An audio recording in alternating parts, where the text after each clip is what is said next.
पश्चिमी उत्तर प्रदेश में इस बार लोकसभा चुनाव में आवारा मवेशियों का मुद्दा गंभीर है। इस इलाके में ज्यादातर खेती होती है। ये समस्या पुरानी है, हाल में नीतियों में बदलाव के बाद और बढ़ गई है। इस बार वोटर आवारा जानवरों की समस्या को प्रमुखता दे रहे हैं। ये खेती पर आधारित उनकी आजीविका के रास्ते में भारी रुकावट है। हाथरस जिले के पिलखाना गांव के खेत में काम करने वाले केशव कुमार का कहना है, गायों और नील गायों ने कई बार उन्हें खदेड़ा है। सबरी रोंदी हो, एक नर रहेगा बस, वो सीधा ताना खड़ा हो जावे, बाबू हम रोंदा नाटक के मारे में नहीं मारते आ जाए। हाँ, मार में आ जाते हैं। समस्या की गंभीरता का अंदाजा इस बात से लगता है कि कई वोटरों ने अपना वोट तय करने के लिए इसी को इकलौता मुद्दा बताया। बहुत ज़्यादा समस्या है। 10-10, 15-15 नीलगाय एक साथ आती हैं, तो जिससे फसल जो का काफ़ी बर्बाद होती है और फसल में ही बैठती हैं तो फसल काफ़ी नुकसान होती है। कम रहता है इसका इशू, इधर तो कोई आते ही नहीं है। हाँ, ये सोच के वोट करते हैं कि हमें हमारी पशुओं से, आवारा पशुओं से समस्या जो है वो दूर हो। पश्चिमी उत्तर प्रदेश के गांवों में आवारा मवेशियों और फसलों का नुकसान होना आम बात हो गई है।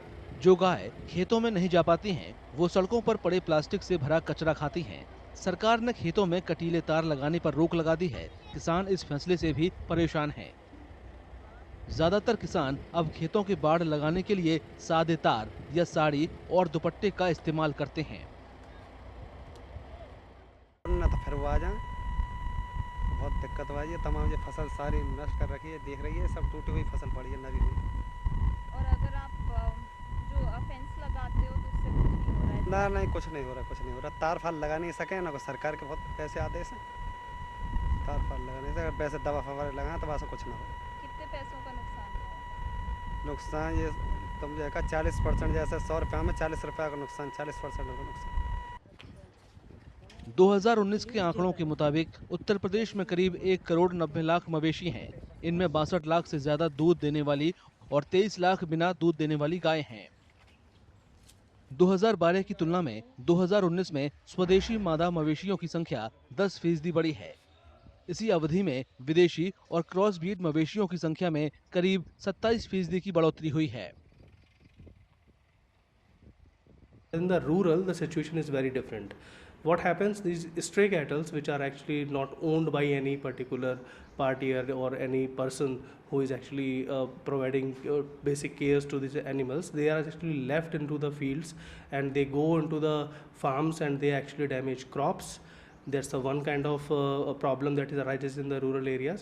And also because of this issue, because they travel in herds and they damage crops, people are not able to diversify their crops, and that actually limits the opportunity to raise their incomes. चुनाव के माहौल में ये समस्या गांवों के प्रमुख मुद्दों में से एक बनकर उभरी है।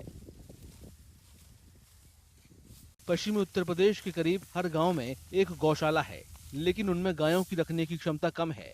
पीटीआई वीडियो इस इलाके की 5 गौशालाओं में गया, जो कि सभी भरे हुए थे। वोटिंग का दिन आने में हफ्ते भर से भी कम समय बचा है। फिरोजाबाद और हाथरस के वोटरों को इंतजार है कि उम्मीदवार आवारा मवेशियों की समस्या का क्या समाधान निकालते हैं। अगर आप ये वीडियो YouTube पर देख रहे हैं तो हमारे चैनल को सब्सक्राइब करें और बेल आइकन को दबाना ना भूलें। अगर आप Facebook पर ये वीडियो देख रहे हैं तो हमारे पेज को लाइक करें।